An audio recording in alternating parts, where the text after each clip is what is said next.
Welcome to the deep dive. We cut through the noise, find those crucial insights, and we'll basically give you a shortcut to really getting complex topics. Today, we're digging into something close to many of our hearts, that incredible, that unconditional bond we have with our pets. And we've all been there, right? That feeling of helplessness when your furry friend is uncomfortable, especially when it's something persistent, itchy, just baffling. So today's deep dive is all about pet atopic dermatitis. You might know it as environmental allergy, our mission, to really equip you with the knowledge, what is this thing really? Why does it happen? How does it affect our pets and us? And crucially, how do we manage it long term? We're drawing insights from expert discussions, specifically looking at veterinarian Tajuji's work on pet atopic dermatitis, understanding and management. Oh, okay, let's unpack this then. What exactly is pet atopic dermatitis? Okay, well, put simply, it's a really common skin disease in dogs and cats. It's chronic, meaning long-term, and importantly, it's genetic. But think of it like this.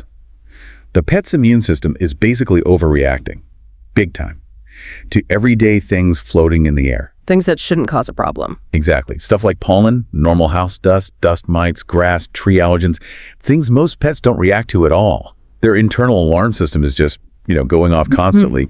That leads to chronic itching and skin inflammation. So an overactive immune system triggered by harmless stuff. Got it. Precisely. And what's really interesting here, and maybe not widely understood, is that it's not just one single thing. It's complex. It's a mix of those environmental allergens, yes, but also a strong genetic tendency and a really critical issue with the pet's own skin barrier. Ah, okay. So multiple factors playing together. Right. Let's talk about those environmental allergens first. We're talking tiny airborne particles, things like mold spores, dander from other pets, even human skin flakes, feathers, microscopic stuff. And here's the kicker. They don't just land on the skin. They actually stick to it and then penetrate it, get through that outer layer. Get in. Yeah. And once they're in, boom, the immune system releases inflammatory chemicals like histamines. Think of them as alarm bells shouting, inflammation now, itch now. Wow. So their skin almost lets the troublemakers in, and then the body freaks out. You mentioned genetics too. Oh, absolutely. The genetic link is really strong. It's not random bad luck. Often it's something they're born predisposed to. We see it way more often in certain breeds. Golden retrievers, labs, bulldogs, boxers, pugs, shih tzus. Those are the usual suspects. So if you have one of those breeds, you should be extra vigilant. Definitely something to keep in mind. But here's the bit that's kind of an aha moment for understanding this.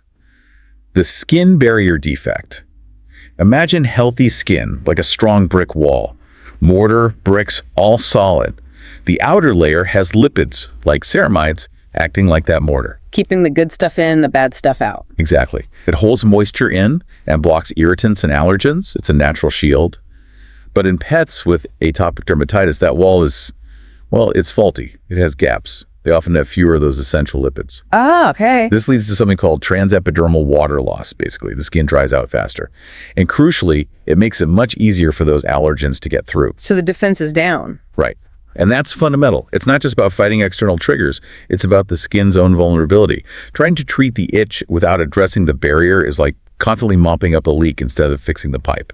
You get temporary relief, maybe, but not real solution. That makes so much sense. The internal weakness lets the external factors cause havoc. And then it gets worse.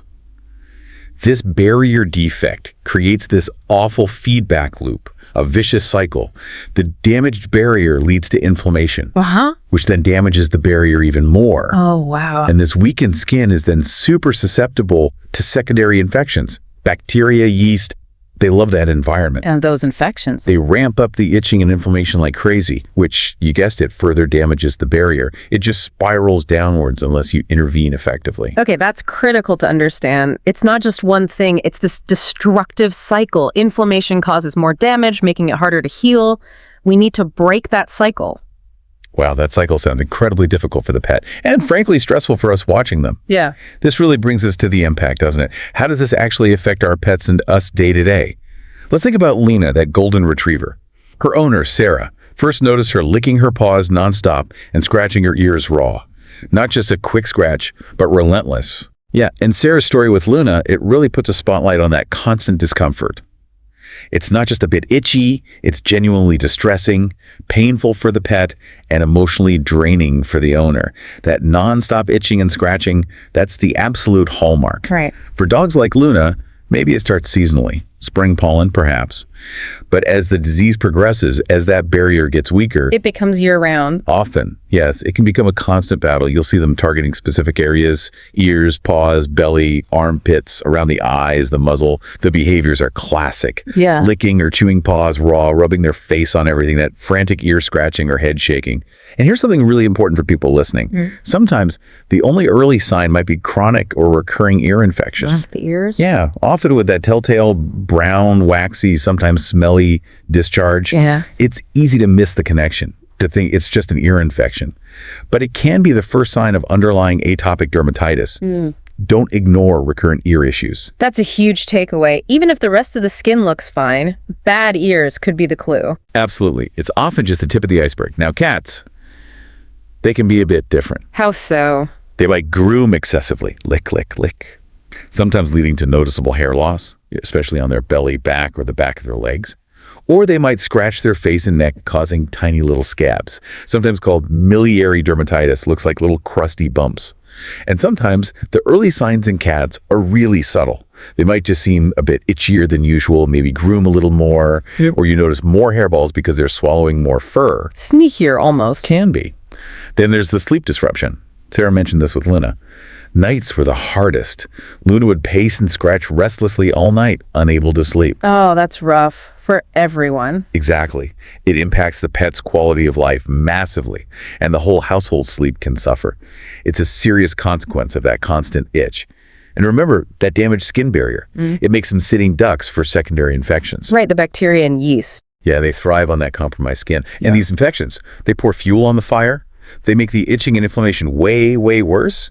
Yeast infections, especially in dogs, can be incredibly itchy. It just escalates the whole problem. Okay. That brown, waxy ear discharge, often a sign of yeast or bacteria taking hold. So it's a double whammy, the allergy itself, plus these infections piling on. Precisely. And over time, the skin itself changes. Long-term itching leads to red, swollen, scaly, fleeky skin. Hair loss is common. The skin can even thicken, become almost leathery in those areas that constantly bother. In really tough feline cases, you might even see open sores or raised bumps on the face and neck from all the scratching. It sounds physically transforming in a bad way. It can be. And finally, we really have to acknowledge the owner's stress. It is emotionally exhausting. Watching your pet suffer like that day after day, it's frustrating, makes you feel helpless, maybe even guilty. It takes a real toll. Absolutely. It's a shared burden. Okay, so this condition is clearly a massive challenge. What does this mean for you, the listener? We know atopic dermatitis is chronic, right? No magic cure. So how do we best support our pets through this? The good news, and this is important, is that while we can't cure it, it can be effectively managed. Pets can live much more comfortably.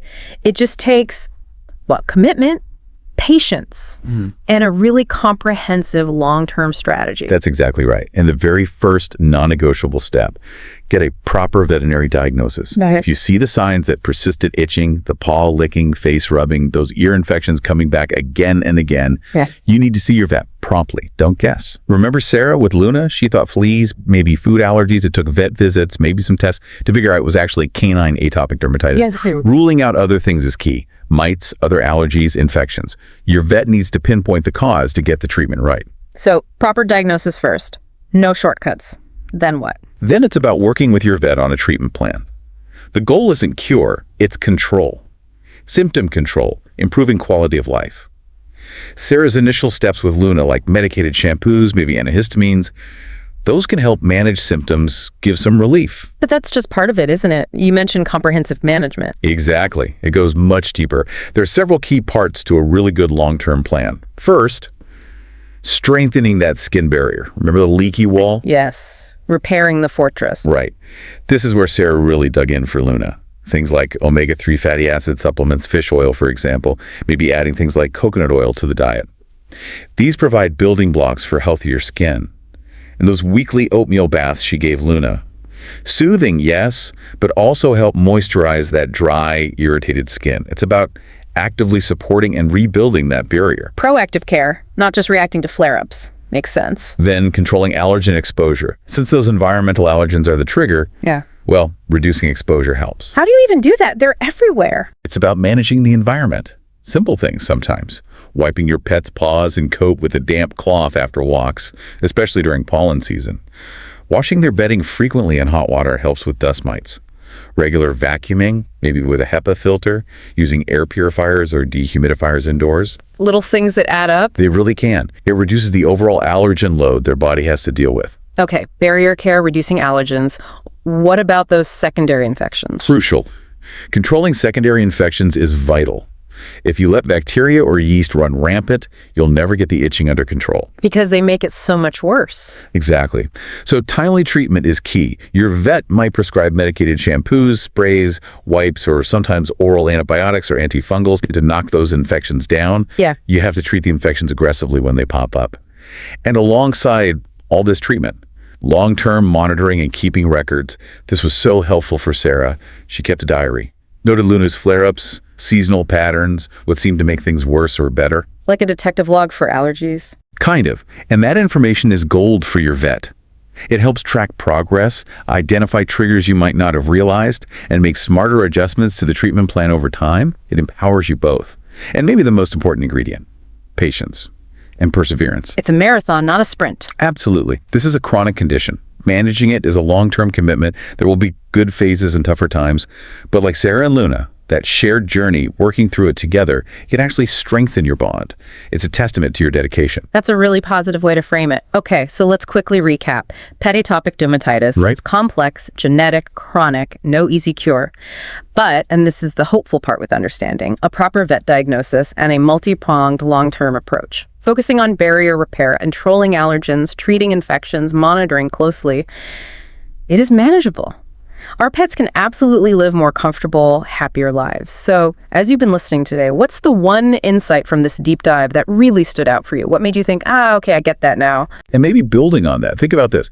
Pet atopic dermatitis often starts seasonally, but as we said, it can become year-round. It evolves. So what does that long-term changing nature of the disease mean for how you, as an owner, need to prepare and adapt over your pet's entire life? It's not static, is it? It requires ongoing adjustment and commitment. A really powerful thought to leave you with. Thanks for joining us on this deep dive into understanding and managing pet atopic dermatitis. Keep learning, keep exploring, and let's keep those furry companions as comfortable and happy as possible.